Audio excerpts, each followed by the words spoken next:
Aloy pribadi, ketemu lagi bareng Mbak Yu di Sepang Test Part 2. Kali ini kita akan menyelesaikan 3 pabrikan tersisa, KTM, Honda, dan Yamaha.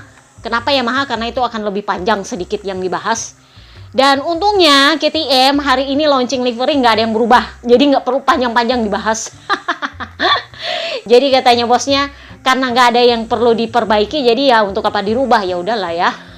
Karena goalnya mereka katanya tetap sama. Mereka pengen tetap bersaing untuk gelar juara dunia. Jadi karena goalnya tidak berubah, jadi mereka juga tidak merubah livery. Ya gitu deh. Pertanyaannya adalah apakah mereka siap? Kalau dari catatan waktu Sepang Test, menurut gue sih nggak terlalu impresif. Sorry tuh saya kalau menurut gue. Ya memang sempat Dani Pedrosa itu menguji fairing baru yang ala-ala Ducati, tetapi pada akhirnya nggak berhasil membuat catatan waktu mereka membaik. Ada juga aero yang ditaruh di spatboard lah, ada juga rear aeronya lah. Pokoknya banyak lah yang dicoba, tetapi nampaknya itu tidak mempengaruhi catatan waktu lap mereka.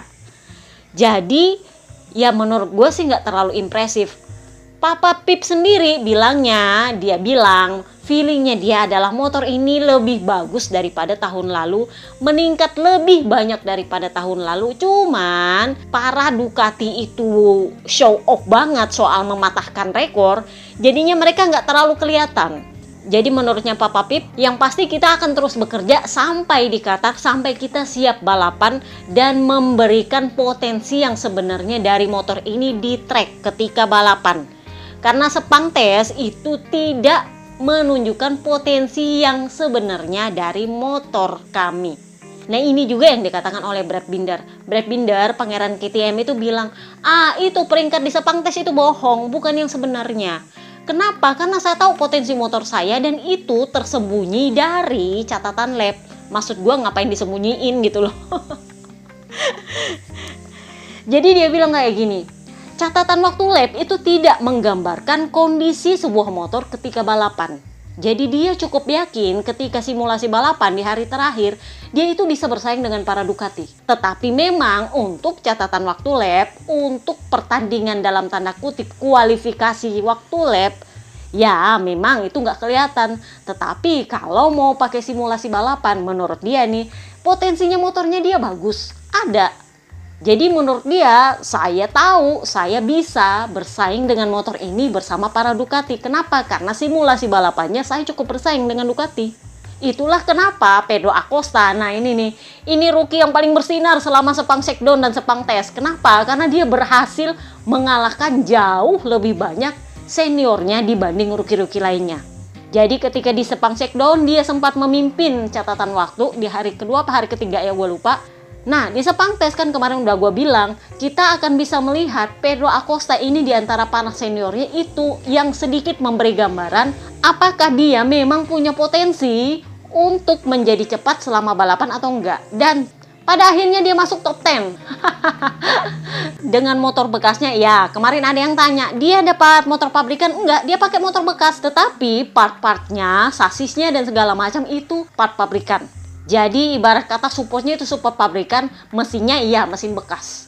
Tetapi dengan potensi seperti itu pun, dia menurut gua lebih dari cukup untuk membuktikan bahwa dia memang cukup bersaing di antara para seniornya. Even Papa Kembar sempat bilang, saya sempat ketemu nih anak di track, saya ada di belakang dia dan saya tahu line dia itu bukan line seorang rookie, line dia itu line seorang pembalap pro. Jadi untuk ukuran seorang rookie, dia ini patut diperhitungkan bersama dengan 21 pembalap senior lainnya di track. Si Cemen Maling Kundang Marc Marquez sendiri sudah bilang, saya tahu ini anak bakal cepat nih. Karena peringkat waktunya aja, kalau cuma bikin catatan lap, kalau misalnya kita adu kualifikasi, dia udah bisa bersaing di depan. Kalau start lu udah di depan, ingat kata Quartararo, kalau kualifikasi lu sudah ada di depan, itu udah modal yang ya paling nggak 50% lah, lu bisa bersaing. Karena kalau lu start dari belakang, lu perlu motor yang sangat bagus untuk bisa bersaing ke depan. Tapi kalau kualifikasi lu udah bagus, lu udah bisa start di depan, ya itu paling nggak lu udah punya 50% modal lah untuk tetap bersaing di depan sana. Ada kemungkinan bisa podium dan menang. Jadi lu nggak perlu comeback jauh-jauh dari belakang. Jadi memang dia ini bukan rookie biasa di mata para seniornya. yang mungkin kalau mau dibandingkan hure-hurenya itu sudah lumayan lama. Mungkin terakhir kali itu adalah Marc Marquez sendiri ketika dia masih jadi rookie yang dihure-hurein. Tetapi waktu itu Marc Marquez itu jalannya dipermulus, dirubahlah aturan supaya dia dapat motor terbaik di track, langsung dapat motor terbaik di track karena dia langsung masuk ke tim pabrikan. Sementara Pedro Acosta tertatih-tatih dulu Kak dari bawah. Kenapa? Karena even DPRD tingkat pusat nggak peduli dia mau dapat seat apa kagak. Nggak dipeduliin, jadinya KTM harus depak Pol Espargaro demi masukin dia. Daripada dia diembat sama VR46. Kalau kalian ngintil gua udah lama dari 2 tahun lalu, kalian pasti tahu ini podcast. Ceritanya soal Acosta sama VR46. Tetapi jangan salah, VR46 sama KTM juga udah baikan sekarang. Buktinya Celestino Vietti kan udah masuk timnya KTM Aki Ayo, bener nggak? Jadi bukan nggak mungkin tahun depan dia akan masuk menggantikan Augusto Fernandez kalau dia nggak masuk ke VR46. Nah itu nanti kita akan bahas di bagiannya Yamaha. Nah Acosta sendiri nampaknya dia cukup mengerti bahwa media, kan udah gue bilang, media yang dikendalikan oleh Red Bull sebagai sponsor besar itu punya potensi untuk memblow up. Kenapa? Karena kan mereka punya tim publikasinya. Jadi kalau gue lihat nih, tim publikasinya Red Bull itu sekarang, semoga gue salah, itu mulai pindah ke Pedro Acosta. Sementara Marc Marquez yang sekarang ditangani oleh mantan manajer pemasarannya Red Bull, itu mulai sore itu saya tenggelam. Kenapa? Karena sekarang kan mereka cuma jadi sponsor pribadi para ridernya di Gresini. Mereka nggak bisa ganggu Estrella Galicia sebagai sponsor tim. Kalau gua nggak salah lihat, sepertinya memang Red Bull mulai nih mengelola gimana caranya supaya Pedro Acosta ini mulai mendapat tambahan fans. Publikasinya mulai diperbaiki. Tetapi juga bukan tanpa alasan. Kenapa? Karena memang Pedro Acosta punya potensi untuk itu. Dan untungnya Pedro Acosta cukup mengerti gimana caranya mengelola kondisi mentalnya dan mengelola media. Dia cukup tahu. Dan menurut gue ini, sorry to say ya, lebih dewasa daripada Marc Marquez. Sorry to say ABR. Jadi dia tetap merendah meskipun wartawan itu mancing-mancing dia. Jadi dia bilang, catatan waktu lap saya itu biasa aja. Kenapa? Karena saya kan lagi adaptasi dan saya itu intinya adalah bersenang-senang di atas motor. Ya memang flying lap saya cepat, tetapi itu tidak menggambarkan kondisi balapan. Kondisi yang sebenarnya itu baru akan terlihat kalau balapan, dan untuk itu kita perlu lihat nanti, bukan lihat berdasarkan sepang tes. Memang flying lap saya bagus, tetapi di KTM rider terbaik itu tetap Brad Binder. Kenapa? Karena di simulasi balapan dia menurutnya Acosta itu lebih bagus dan lebih tahu cara mengelola motor. Jadi dia sempat dipancing sama wartawan, tapi kan lu kelihatannya jauh lebih bagus daripada ketika lu di Moto2 kemarin. Lu susah banget adaptasinya, sampai hampir stres kan kemarin dia. Jadi Acosta bilang, ya saya nggak bisa bilang juga ini adaptasinya lebih mudah daripada Moto2, tetapi secara mental saya lebih bisa mengelola adaptasi saya saat ini dibanding ketika Moto2. Karena di Moto2 kemarin itu saya sangat terpaku kepada catatan waktu. Nah sekarang saya menanamkan dalam mental saya, dalam pikiran saya bahwa menjadi cepat itu tidak perlu menjadi yang tercepat. Saya bisa cepat tanpa harus menjadi yang tercepat. Karena pada faktanya saya itu memang keliling-keliling di track, memang saya itu cepat, tapi kadang-kadang saya suka lupa line. Jadi ketika dia ngintil sama Pecco, dia kan ngejar Pecco karena Pecco kan patahin rekor. Jadi dia ngejar Pecco, ujung-ujungnya dia melebar karena dia lupa line. Jadi dia bilang, saya sebenarnya bagus kalau flying lap, tetapi jujurnya saya suka lupa line kalau mau pakai simulasi balapan. Nah sementara kondisi motor itu baru bisa kelihatan ketika balapan, bukan dari flying lap. Kenapa? Karena flying lap itu hanya menggambarkan kualifikasi. Jadi dia bilang, saya tahu memang kadang saya lebih baik dari Marc Marquez, saya lebih baik daripada Luca Marini, saya lebih baik dari Brad Binder. Tetapi mereka itu bukan rider bodoh. Mereka tahu apa yang mereka lakukan di track, mereka tahu apa yang mereka pelajari, mereka tahu apa yang mereka uji. Meskipun peringkat mereka ada di bawah saya, faktanya kalau balapan mereka akan ada di barisan depan bersaing. Jadi saya tidak merasa itu adalah sesuatu yang istimewa. Yang penting adalah saya bisa belajar untuk menjadi cepat dan tahu bagaimana bisa mengelola motor ketika situasinya dalam kondisi balapan. Jadi dia belajar gimana caranya memanage motor ketika tangki masih penuh, gimana caranya dia mengelola tekanan ban. Dia loh sudah belajar mengelola tekanan ban. Tapi jujurnya dia bilang kayak gini, gue suka karena dia mulai detail. Jadi dia bilang gini, sebenarnya kalau soal mengelola tekanan ban yang saya pelajari sekarang, ban yang saya pakai di MotoGP ini lebih bisa dikelola tekanannya dibanding di Moto2.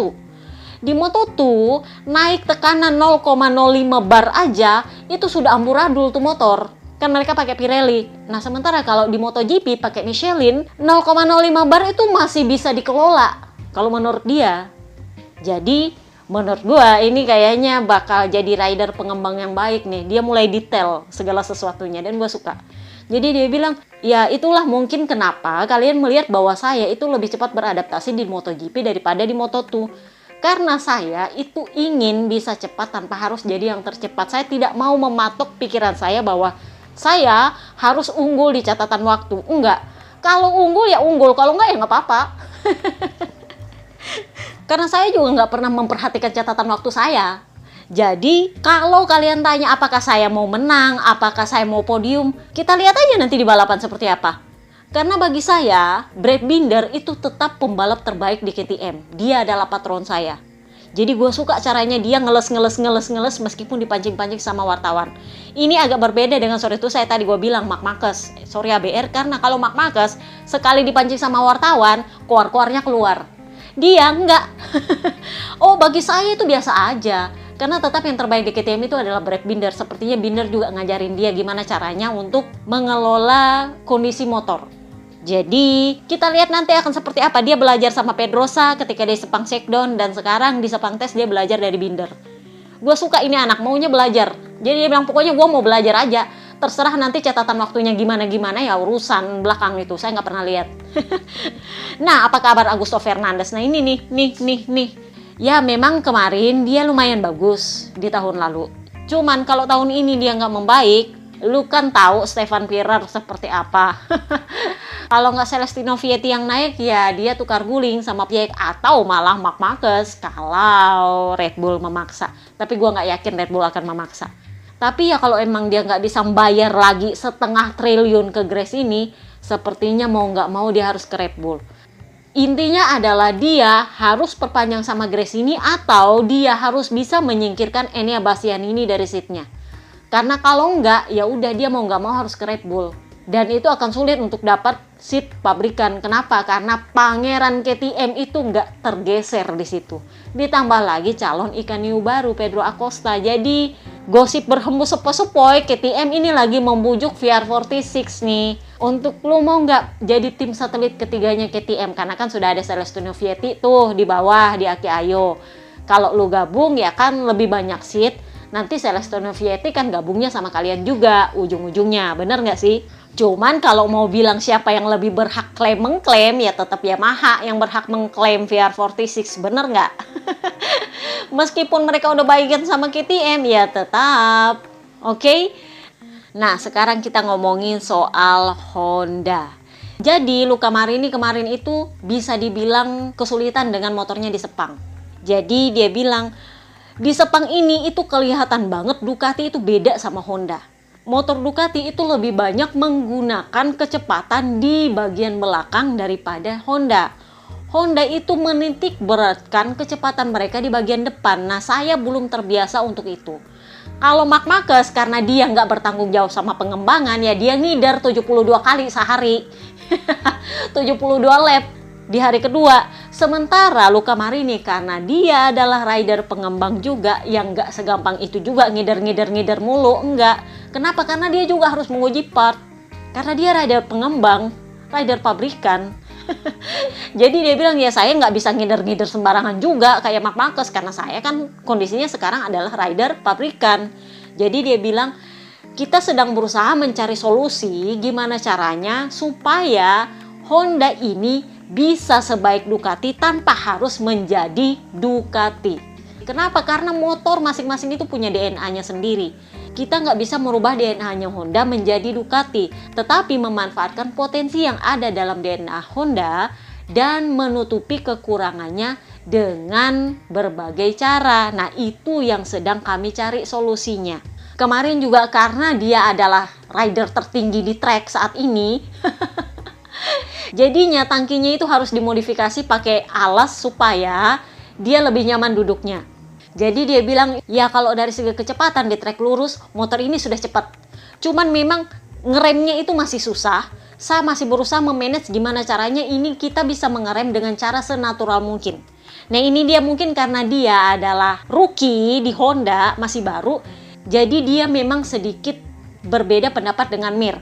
Gua tahu bahwa banyak ABR itu yang menjelek-jelekan Luca Marini karena melihat Zarco lebih baik posisinya. Ya karena Zarco tidak bertanggung jawab pada pengembangan. Sementara duo pabrikan ini ngurus pengembangan dulu. Zarco kan ala-ala Papa Lukas. Papa Lukas kemarin pun masih bisa dapat pengembangan. Zarco gosip berhembus-hembus cuma tahu terima jadi. Dia nyaris nggak menguji part-part baru yang diuji oleh Mir dan Luca Marini. Sorry itu saya, makanya dia lebih gampang untuk melesat. Sementara duo pabrikan ini pusing sama part dan mereka juga harus memilih mesin. Johan Mir itu sampai bilang ketika Sepang Checkdown, dia bilang, saya masih belum tahu ini mesin mana yang mau dipilih. Saya masih belum memutuskan, ditambah lagi dengan sekian banyak part aero mereka ada rear aero baru kan. Tapi menurutnya Johan Mir, karena Johan Mir kan dari tahun lalu sudah ada di Honda, jadi dia tahu apa bedanya Honda tahun lalu dengan Honda sekarang. Jadi dia bilang, ini adalah untuk pertama kalinya saya bisa berkendara dengan cara senatural mungkin, tanpa merasa harus geradak-geruduk, seradak-seruduk sana-sini. Dan menurut saya ini adalah perkembangan yang paling kelihatan dari Honda. Jadi kan kemarin di Shakedown kalian tahu bahwa Honda baru saja merekrut salah satu pendirinya Kalex yang menciptakan sasis Kalex. Gue lupa siapa namanya, Klaus bla bla bla bla bla.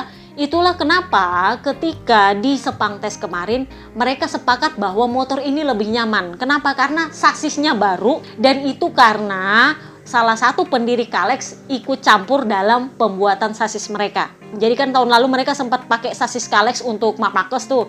Nah sekarang mereka pakai sasisnya mereka sendiri, tetapi ada campur tangan salah satu pendirinya Kalex di situ. Itulah kenapa mereka kompak bilang sasis ini lebih enak, motornya lebih enak. Kalau di Shakedown kemarin, Luca Marini sempat bilang, ya rasanya sih cepat. Kalau sendiri, kalau udah ada saingan ya kita belum tahu di mana posisi kita. Ketika kita lihat catatan waktu, kita lelet. Tetapi ketika di Sepang tes, kelihatan bahwa Luca Marini sempat menyentuh top speed tertinggi. Artinya, motor itu emang cepat. Jadi dia bilang, ya cepat sih cepat, cuman ngeremnya aja gue masih susah. Sementara Mir itu udah bilang, saya untuk pertama kalinya merasakan perubahan positif di Honda yang sangat besar. Ini memang membuktikan bahwa mereka serius untuk berubah. Nah, Papi Peripuik sendiri itu sempat ditanya, apa kabar dengan pabrikan lo? Jadi Papi Peripuik bilang kayak gini, ya kami memanfaatkan konsesi yang kami terima ini sebaik mungkin. Kenapa? Karena kami ingin kembali ke titik tertinggi, ke tempat terbaik kami secepat mungkin. Ini konsesi saya percaya bukan karena kemurahan hati atau sengaja dianak emaskan oleh Dorna, enggak. Tetapi karena kami itu sudah bermurah hati kepada pabrikan lain dengan memberikan aturan konsesi yang mudah dan murah kepada mereka. Jadi kan kemarin aturannya aturan poin. Jadi sekarang itu bukan karena kami dianak emaskan, tetapi dia bahas nih, ini semacam kayak dalam tanda kutip dia bilang, itu adalah santan instan baik kami. Kami yang melahirkan aturan konsesi ini bagi para pabrikan Eropa. Jadi sekarang itu adalah balasan yang kami terima ketika kami juga terpuruk. Bukan berarti kami adalah anak emas. Jadi kami ingin memanfaatkan konsesi yang kami terima ini sebaik mungkin untuk bisa merdeka dari konsesi secepat mungkin. Jadi itulah kenapa mereka itu kerja rodinya luar biasa. Di Sepang Shakedown mereka sudah muncul H-1, sudah nge-track duluan, Bradle udah turun track duluan. Sementara gosip belum sepoi, mereka itu punya 2 atau 3 pilihan mesin untuk ditentukan oleh Johan Mir. Nah nggak tahu nanti di Qatar apakah akan ditentukan ataukah mereka akan ganti mesin atau gimana. Kenapa? Karena kan konsesi bebas, nggak ada engine freeze, jadi mereka boleh memilih pakai mesin yang mana. Sampai nanti ditemukan mana yang terbaik selama balapan. Nah itu yang Johan Mir bilang, dia sendiri belum menentukan mau pakai mesin yang mana. Kalau gua dengar gosipnya Luca Marini sih, katanya dia udah menentukan pakai mesin yang mana. Sisa aero dan ergonomisnya aja yang perlu dia perbaiki. So, kita lihat nanti di Qatar apakah mereka punya part baru ataukah punya mesin baru. Karena mereka adalah konsesi, jadi ya suka-suka mereka mau pakai mesin yang mana. Nggak ada engine freeze. Nah, apa kabar Yamaha? Nah, ini nih Yamaha gue bilang ini agak-agak panjang. Karena kita akan membahasnya kemana-mana. Kita bahas dulu pertama Papa Lukas yang paling sedikit komentarnya. Papa Lukas itu bilang, ya saya tidak bisa membandingkan motor ini dengan motor tahun lalu karena tahun lalu saya tidak di sini. Tetapi saya bisa merasakan progresnya itu sejak Sepang Shakedown hingga sekarang itu makin hari makin bagus. Bahkan Fabio Quartararo kan kemarin sempat tembus top speed tertinggi. Bener nggak? Itu artinya motor itu membaik. Pirkirinyi idili itu karena aero bukan karena mesinnya. Jadi memang Snake Taro itu masih bilang mesin yang kami miliki itu masih punya kekurangan di sana sini. Jadi ini bukan cuma perkara soal cepat atau tidak, karena saya masih banyak miss dalam hal catatan waktu, flying lap, time attack itu masih ancur-ancur. Oke, top speednya bagus, oke. Tapi ini motor masih terlalu liar. Jadi Papa Lukas bilang saya nggak bisa menilai soal liar atau enggak karena saya nggak pakai motor ini tahun lalu. Jadi saya nggak tahu liarnya model apa. Tapi kalau menurut saya dari Sepang Shakedown sampai sekarang ini motor ada progres. Jadi Snake Taro, gosip berhembus sepoi dia bilang ya pada dasarnya saya tahu pasar rider itu mulai terbuka di seperempat musim pertama itu udah mulai terbuka. Jadi saya tetap percaya Yamaha ini akan berkembang. Di saat yang sama saya juga mencari apa yang terbaik dan solusi yang terbaik bagi karir saya. Karena saya ingin juara dunia lagi, saya pengen jurdun lagi. Nah kalau dari komentar dia soal motornya kemarin, dia kelihatannya memang gak suka.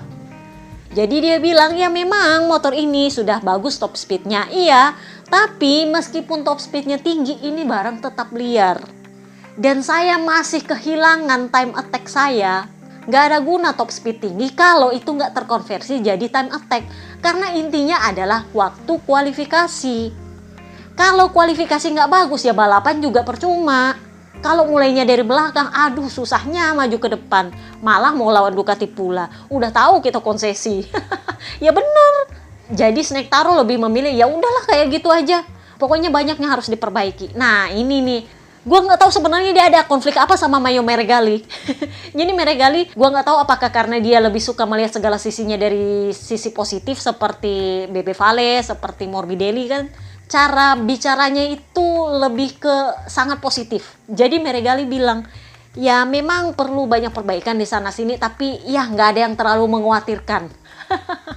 Ini nih kayaknya yang bikin sebel Quartararo nih bicara yang begini.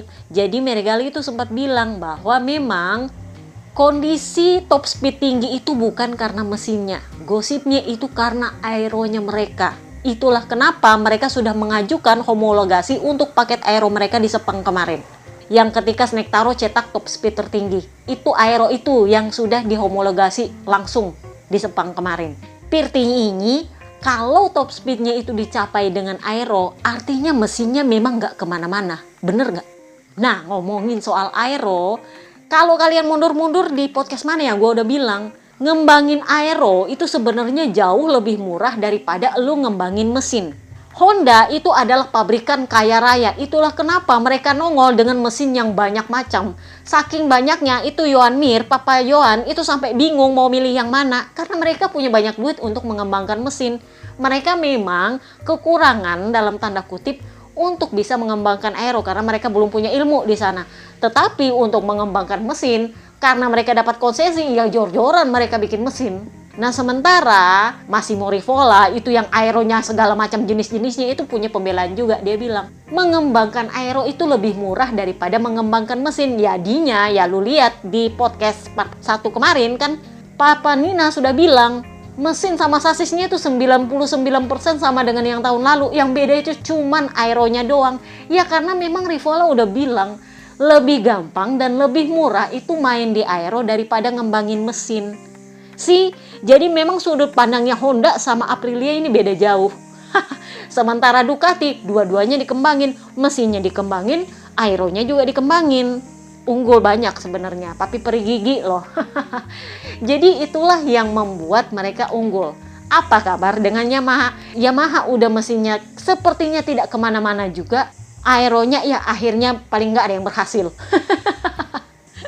Jadi Papi Peri Jarvis itu bilang, ya memang target kami untuk tahun 2025 adalah mempertahankan Quartararo dan punya tim satelit lagi.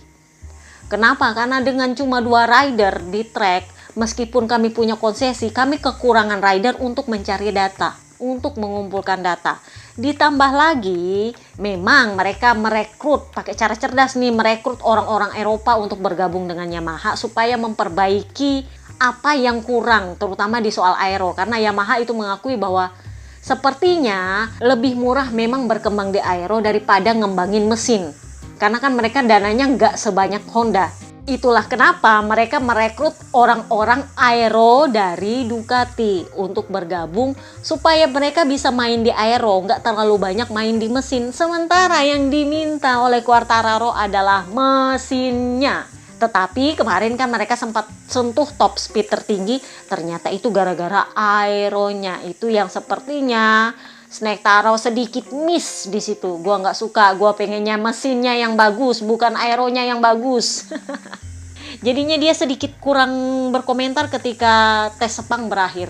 Nah, Papi Peri Jarvis juga punya pembelaan. Jadi dia bilang, ya karena dari kami cuma 2. Ngumpulin datanya itu susah karena cuma 2 ekor di situ. Kami perlu ada tambahan tim satelit lagi supaya lebih banyak kepala yang nyari data. Nah, misilihnya idili, siapa yang mau jadi tim satelit? Makanya kalau kalian dengar di part 1, gue udah bilang, gosip sepoi sebenarnya VR46 udah tanda tangan perpanjangan dengan Ducati.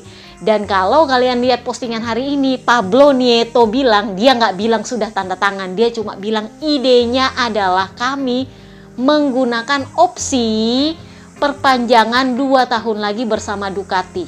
Idenya itu maunya. Jadi kalau menurut gue itu sudah bukan idenya lagi, tetapi memang sudah tanda tangan dengan Ducati itu 2 tahun untuk tahun depan. Jadi lu jangan tanya kenapa Marco Bes terpuruk di Sepang. Jangan tanya, kemarin kan udah gue bilang, kalau sampai ngelesnya ke sana sini, itu Bes itu yang kena. Kalau sampai ditagih santan instannya sebelum 2025, Bes bakal kena. Tapi semoga dia gak kena. Semoga nanti di Qatar dia membaik, semoga sepanjang musim ini dia membaik, semoga.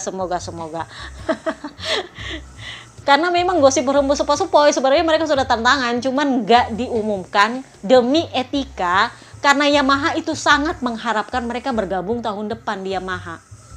Sangat mengharapkan. Dan Papi Peri Jarvis kembali bilang bahwa kami itu sangat mengharapkan VR46 bergabung karena kami butuh tim satelit. Ya, kami tahu memang ini bukan cuma perkara uang. Kami tahu untuk menandatangani kontrak itu bukan perkara kami membawa motor yang ada saat ini, tetapi apa yang diharapkan dari motor kami ketika tahun depan mereka bergabung. Jadi saat ini pun masih sulit untuk mengalahkan para Ducati. Tetapi ekspektasi untuk tahun depan itu yang perlu dijaga. Kalau ekspektasinya tidak seyakin itu, ya memang agak sulit untuk meyakinkan, jangankan VR46, untuk meyakinkan Quartararo aja susah. Jadi dia bilang, saya sedang mencari sosok yang seperti Lewis Hamilton di F1 yang mau tanda tangan dengan Mercedes dengan modal iman. Karena waktu itu Mercedes masih bukan tim yang bagus di F1. Jadi dia bilang, saya merasa waktu itu Lewis Hamilton ini sudah punya semacam keyakinan, sudah punya semacam perkiraan dan insting bahwa saya akan sukses dengan tim ini. Saya butuh rider yang seperti itu, yang dengan iman, yang dengan keyakinan menandatangani kontrak dengan saya bahwa motor kami itu akan membawa dia sukses di tahun depan tanpa melihat performa kami tahun ini. Ya kan agak susah. Makanya mereka sangat mengharapkan VR46 karena cuma VR46 yang bisa ditagih santan instannya tanpa bawa embel-embel performa tahun ini. Karena kan mereka sudah dapat duluan support, mereka minta balasan lagi. Nah ini yang perkaranya, VR46-nya nggak mau pindah. Jadi Pablo Nieto bilang, ya kami sebenarnya senang bahwa banyak pabrikan yang tertarik kepada kami. Tapi kami secara jujur, kami itu senang dengan Ducati. Kami senang bersama mereka dan kami senang dengan performa motor mereka. Jadi idenya adalah kami memanfaatkan opsi perpanjangan untuk 2 tahun untuk tetap bersama Ducati. Kami menghargai banyak pihak lain yang tertarik dengan kami, tetapi ketertarikan itu tidak lepas dari performa kami bersama Ducati. Jadi kurang lebihnya idenya adalah kami akan tetap bersama Ducati. Nah. Kan di part 1 udah gue bilang, ini kalau kayak gini ini bakal kena di Marco Bes. Nah, kita bahaslah Marco Besnya. Marco Bes itu kan udah bilang bahwa incaran dia untuk tahun 2025 adalah seat pabrikan. Jadi dia ngincar seatnya Enea Bastianini. Tetapi kalau dari performa Sepang tes, ya sorry itu gue harus akui sepertinya agak sulit. Dan kalau dia tetap mengincar seat tim pabrikan di tahun 2025, ya dia mau nggak mau ke Yamaha atau, nah ini dia, ke Aprilia. Kenapa? Karena Papi Peri Rivola ternyata ngincar dia. Papi Peri Rivola dalam pernyataannya hari ini itu dia bilang bahwa ya saya senang dengan para rider saya di tim pabrikan. Saya senang dengan Maverick Viñales. Saya tahu bahwa dia punya ekspektasi dan berharap banyak kepada motor kami. Dan di saat yang sama kami juga punya ekspektasi terhadap dia. Tetapi ini kan masalahnya papa kembar kan mau habis kontrak juga. Dan dia sudah berencana untuk pensiun. Nah itulah kenapa Papi Peri Rivola itu bilang kami sebenarnya mengincar Enea Bastianini. Kalau kalian mundur-mundur ke podcast bulan lalu, kalian tahu bahwa memang Rivola itu ngincernya Enea Bastianini karena dia juga bawa sponsor di belakang. Tetapi setelah dilihat-lihat di Sepang tes ini sepertinya Enea Bastianini bakal sulit tersingkir sebagai adipati. Jadinya dia akan tetap mencari rider lain, tetapi catat ini KTP-nya adalah Italia. Jadi Marco Bes masuk listnya. Jadi kalau kalian lihat secara peringkat kan di Sepang tes kemarin Marco Bes setengah mati tuh adaptasi. Nah dia berniat untuk merekrut Marco Bes di posisinya papa kembar. Nah kalau memang seperti itu adalah solusi untuk Marco Bes. Kalau VR46 ternyata memang akhirnya mengumumkan mereka sudah tanda tangan perpanjangan dengan Ducati, nggak mau ke Yamaha. Cuman apakah Marco Bes bakal lolos dari santan instan itu juga mudah-mudahan lolos. Karena dia sudah nggak di VR46 tahun 2025. Karena sudah wajib kudu harus dia akan pergi meninggalkan VR46 ke tim pabrikan. Entah itu ke seatnya Enea Bastianini atau ke Aprilia. Apakah bakal ke Yamaha? Gue juga nggak yakin Quartararo bakal pindah. Sengedumel-ngedumelnya Quartararo, incaran dia itu tetap adalah seatnya Ducati. Itu incaran dia. Kecuali kalau dia mau gabung ke Pramac, ya iya. Masalahnya adalah apakah Papi Peri Gigi mau?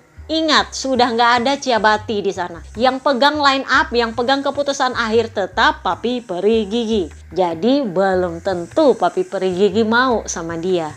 Jalan lainnya adalah dia ke Aprilia, karena nggak mungkin ke Honda sama KTM. KTM udah terlalu penuh. Ke Honda ya sama aja, sami mawon. Jadi dia cuma jalannya ke Aprilia. Nah masalahnya adalah Papi Peri Rivola udah bilang gua mau KTPI. Kalau kalian dengar dari kemarin-kemarin kan udah gue bilang pemegang sahamnya itu udah mulai bunyi-bunyi nih. Lu kapan terima KTPI? Karena kan kemarin sempat Celestino Vietti masuk list tapi akhirnya nggak jadi. Gara-gara Dato R nggak mau. Benar, malah tetap ngambilnya Raul Fernandez. Ingat? Jadinya ya Marco Bes sama Enea itu masuk listnya mereka, mumpung mereka adalah ex bekasnya Ducati. Jadi mereka bisa ya sedikit ambil-ambil data lah ya, ambil-ambil informasi. Nah di saat yang sama Papi Peri Rivola nih ngomong, ditanya itu aeronya Aprilia kok aneh-aneh. Kan tadi dia sudah bilang sebenarnya kita main di aero itu karena aero itu lebih murah daripada main mesin.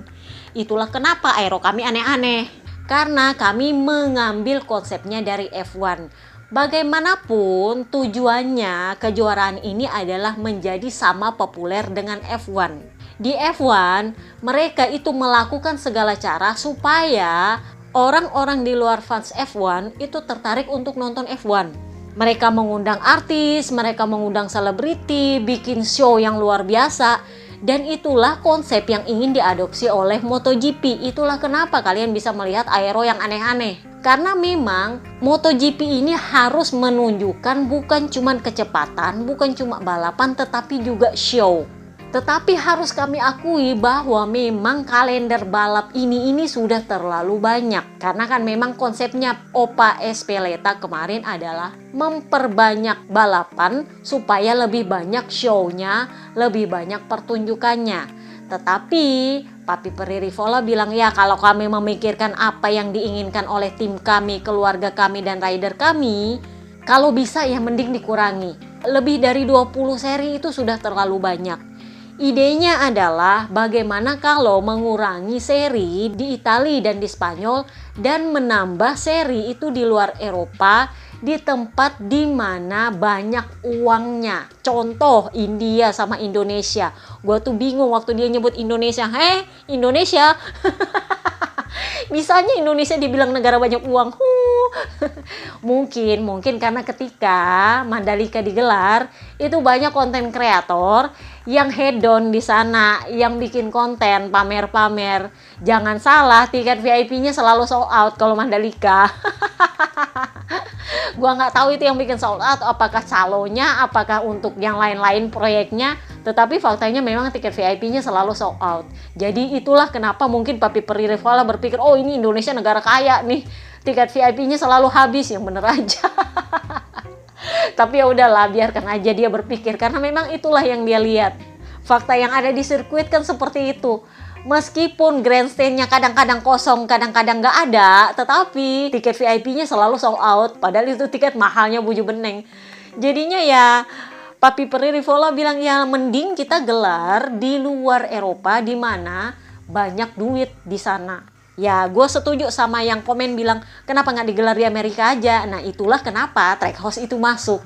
Karena olahraga balap motor itu nggak populer di Amerika. Mereka terbiasa pakai mobil. Dan motor di sana itu beda. Kalau di Eropa itu motor terkenal karena mereka punya pabrikan Eropa. Aprilia, KTM, Ducati.